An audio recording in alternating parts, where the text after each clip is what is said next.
You grew up in Iran. Yeah, I was born in Tehran, Iran. Tehran. Okay. And then we moved there when I was in second grade, yeah. And you had a couple early experiences before you went to, I think it was second grade? First grade, yeah. Yeah, enjoying first grade.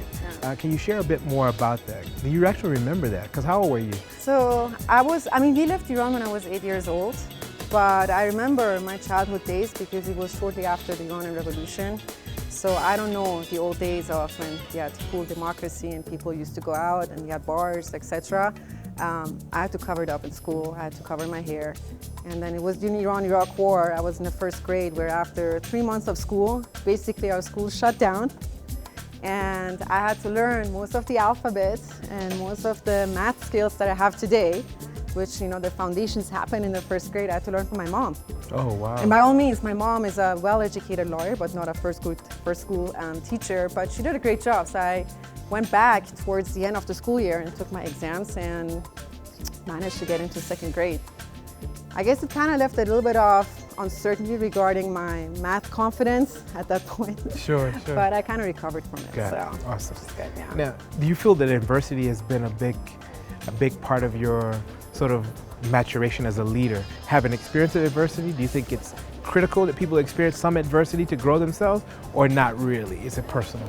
I think it depends how you define diversity, right? I think it has multiple dimensions. One of them is dealing or having had to move to different countries to get adjusted to different cultures and different ways of how different people see the world and trying to establish your social network in those environments.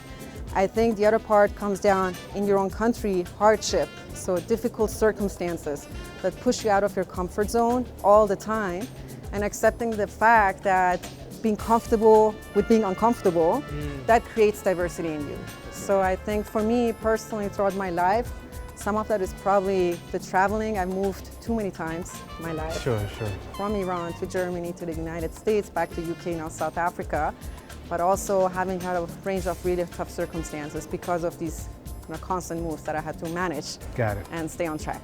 In your team, you speak about your team. How many people do you manage? So directly within my team, we have 120 plus people.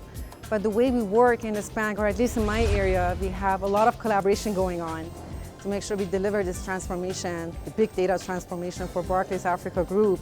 And then we have another sort of 150 people on top of that. So it would probably add up to close to 300 people. So.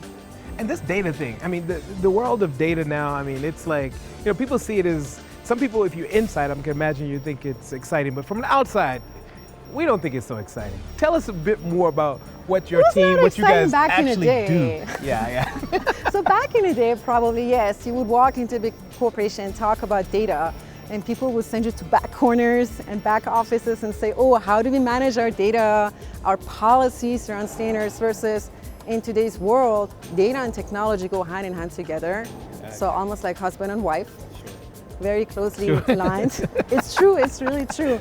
Actually, data is part of business and part of technology, but if you operate in sort of centralized environments where you're trying to provide innovation, services, value to the entire big corporation, then it's actually a close marriage between these two.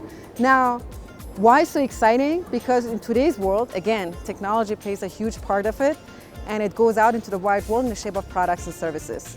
So what we care about a lot, for example, in our transformation here is the next generation of personalization, authentic, cool, relevant experiences that make you as a customer actually come to us and feel like my bank knows me. They know me every single second when I want to have a relationship with them, no matter which channel I touch, every touch point, I feel my bank knows me, and that's for us a big vision.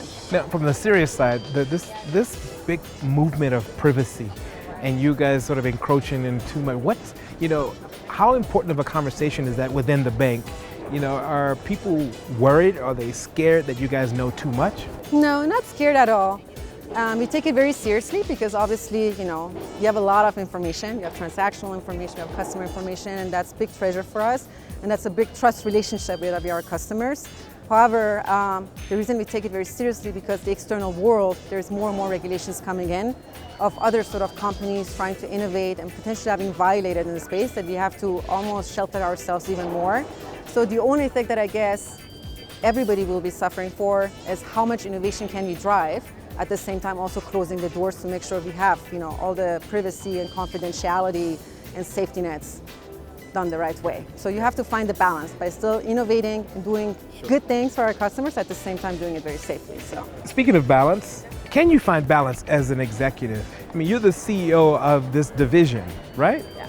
Are you able to find balance? I mean, is there such thing as balance? Some people argue that there is no such thing. You just got to go for it and you figure it out along the way. Is that something you... I think the lack of sleep gets me sometimes. I don't sleep enough. I think if I had in my ideal world, I could sleep 8 hours every night, but I think you just get used to that, right? So, and good news is, I think, going back to your balance between your professional aspirations, but at the same time your personal aspirations, it's really hard to maintain that 50-50 all the time. So in best case scenarios, you're gonna go a cyclical path. So there will be cycles of more work, less personal life, more personal life, less work, which is fine as long as at the end of each year, you can still look back and kind of be proud that I succeeded across both fronts. Okay. So that's the most important thing for me. I look at it from a yearly horizon, and I can look back at my year and I can feel like on both fronts, it was a very good year.